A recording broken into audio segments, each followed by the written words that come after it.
የፊታችሁ ቆዳ መላላት፣ መጨማደድ ወይም መስመር ማውጣት ጀምሯል? ሰላም ጤና ይስጥልኝ ውድ የቻናሌ ተከታታዮች እንደምን ሰነበታችሁ? እኔ በጣም ደህና ነኝ እግዚአብሔር ይመስገን። ዛሬ ይዤላችሁ የመጣሁት ውድ ወደ ሆኑ የውበት ሳሎኖች ሳትሄዱ ከፍተኛ ወጪ ሳታወጡ በቤታችሁ ውስጥ ብቻ በሚገኙ ተፈጥሯዊ ነገሮች የፊታችሁን ቆዳ እንደ መስታወት የሚያበራና የላላ ቆዳን የሚያጠብቅ አስደናቂ ሚስጥር ነው ማለት ነው። ስለዚህ ለቻናሌ አዲስ የሆናችሁ ሰዎች ቻናሉን ሰብስክራይብ በማድረግ ቪዲዮውን እስከመጨረሻ ድረስ መከታተል ትችላላችሁ ማለት ነው። በዚህ ቪዲዮ ላይ እንግዲህ ስለ አንድ ነገር ነው የምነግራችሁ፣ ስለ ተልባ ጄል ነው። ተልባ ጄል እንግዲህ ለቆዳችን ያለውን ሳይንሳዊና የባህል ማስረጃዎች እንዲሁም አሰራሩን ደረጃ በደረጃ እንዲሁም ደግሞ ለከፍተኛ ውጤት እንዴት መጠቀም እንዳለብን በዝርዝር እነግራችኋለሁ ማለት ነው። ቪዲዮውን እስከመጨረሻ ድረስ እዩት ማለት ነው። ስለዚህ ምንድነው ለነግራችሁ የፈለግኩት ስለ ተልባ ጄል ነው ማለት ነው። ከአሁን በፊት ብዙ ጊዜ የተልባን ሳይንሳዊ ጥቅም ነግራችኋለሁ። ስለዚህ ዛሬ ደግሞ እንዴት ለቆዳ ውበት እንደሆነ ነው የምነግራችሁ ማለት ነው። ያው ሁልጊዜም እንደምነግራችሁ ነው። ወደ አሰራሩ ከመሄዳችን በፊት ለመሆኑ ተልባ ለፊት ቆዳ እንዴት ነው ይህን ያህል ተአምር የሚሰራው የሚለውን ነገር መመለስ ያስፈልጋል ማለት ነው።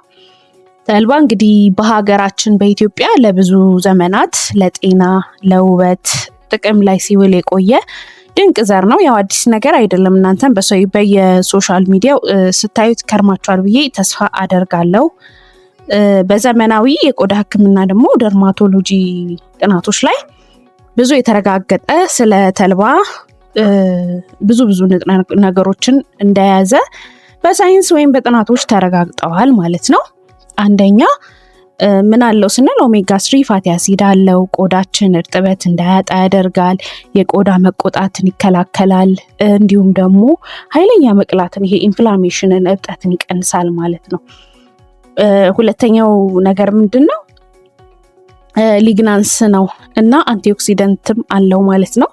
ይሄ ደግሞ ምን እንዲሆን ነው የሚያደርገው ማለት ነው? የቆዳ ሴሎች እንዳያረጁ እና እንዲሁም ደግሞ በፀሐይ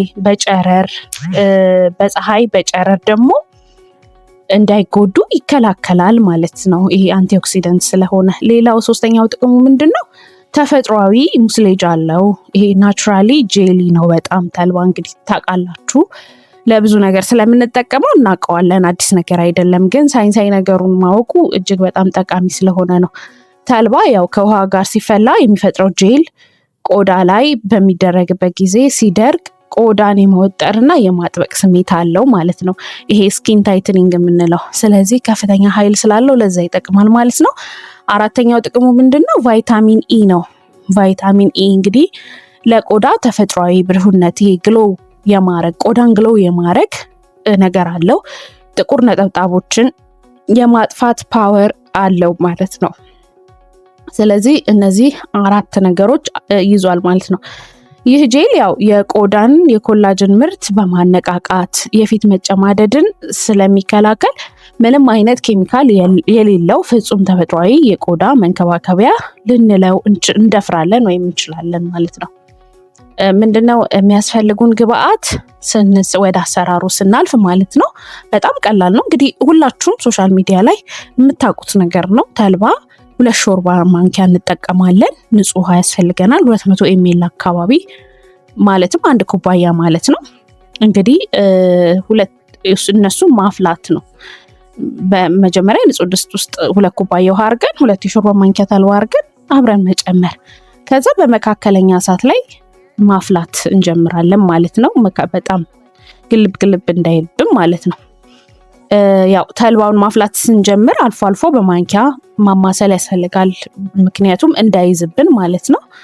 ሌላው የጄሉን ውፍረት መለካት ነው። ያው ውሃው መፍላት ከጀመረ ከ5 እስከ 8 ደቂቃዎች ባለው ጊዜ ውስጥ ነጭ አረፋ ያወጣል እና ውሃው ወደ ጄልነት ይቀየራል ማለት ነው። ስለዚህ ማንኪያውን ብድግ ስናደርገው ጄሉ እንደ ዕጣን ወይም እንደ ማር እየተጎተተ የሚወርድ ከሆነ እሳቱን ማጥፋት አለብን ማለት ነው።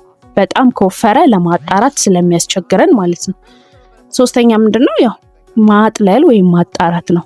ይሄ ዋናው ደረጃ ነው። ተልባው ሳይቀዘቅዝ ገና ትኩስ እያለ ማጣራት አለብን።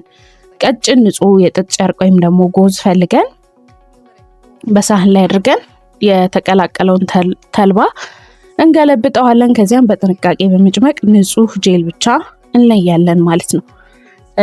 ስለዚህ ይህንን ተፈጥሯዊ የተልባ ጄል አግኝተናል ማለት ነው። አሁን ይህንን ካረግን በኋላ የፊታችን ቆዳ ላይ እንዴት እንቀባዋለን ስንል ፊታችንን ማጽዳት ያስፈልጋል። ጄሉን ከመቀባታችን በፊት ፊታችንን በንጹህ ውሃ ለፊታችን በሚስማማ ሳሙና ታጥበን ሙሉ በሙሉ ማድረቅ አለብን ማለት ነው። ከዛ ከታች ወደ ላይ መቀባት ነው። ጄሉን በጣቶቻችን ወይም ደግሞ በንጹህ የፊት ብሩሽ በመውሰድ ከታች ወደ ላይ ከአንገታችን ጀምረን ወደ መንጋጋ ጉንጭ ድረስ እንደዚህ ያለውን ግንባራችንን ይሄድን በደንብ መቀባት ያስፈልጋል ማለት ነው። በደንብ እንዲወጠር ስለሚያደርግ አይናችን ዙሪያ ላይ መጠንቀቅ አለብን። በአይናችን ስር ባለው ለስላሳ ቆዳ ላይ በለስላሳው ጣታችን መሆን አለበት። ቀስ አድርገን ነው መቀባት ያለብን ማለት ነው። ከ20 እስከ 30 ደቂቃ ማቆየት ያስፈልጋል ጄሉን ከተቀባን በኋላ ማለት ነው። ይሄ ፊታችን ሳንንቀሳቀስ ሳናወራ ቢሆን ጥሩ ነው። ሞር ስንጥቅጥቅ እንዳይል ለ20-30 ደቂቃ ቆይተን ጄሉ ሲደርቅ ፊታችንን እጅግ በጣም አጥብቆ ሲይዘው ይታወቀናል ማለት ነው። ይህ ማለት ጄሉ ስራውን እየሰራ ነው ማለት ነው። ከዛ በቀዝቃዛ ውሃ መታጠብ ነው። ጄሉ ሙሉ በሙሉ ከደረቀ በኋላ በመጀመሪያ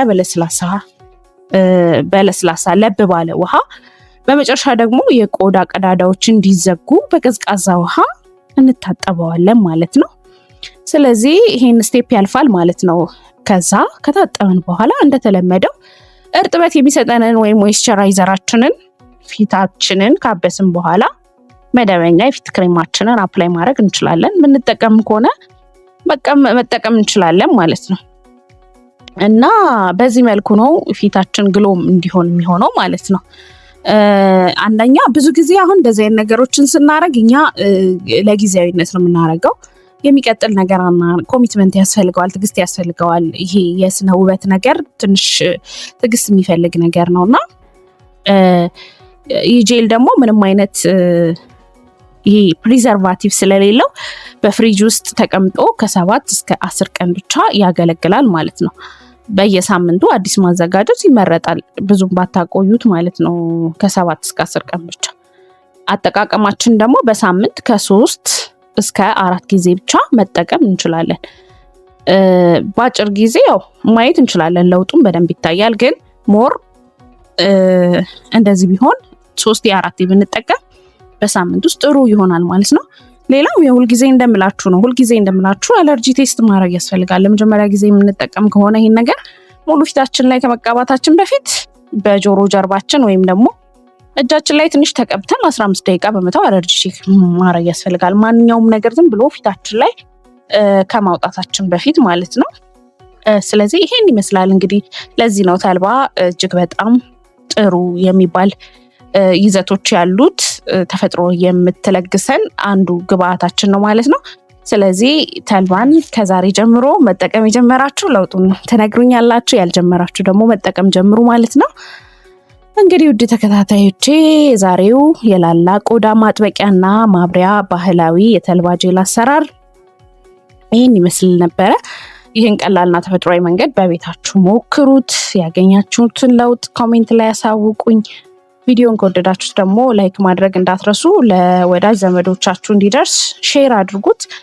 በቀጣይ ደግሞ ምን አይነት የውበትና የጤና ቪዲዮ ማየት እንደምትፈልጉ ኮሜንት ላይ ጻፉልኝ ማለት ነው። በሌላ ድንቅ ቪዲዮ እስከምንገናኝ ድረስ መልካም ጊዜ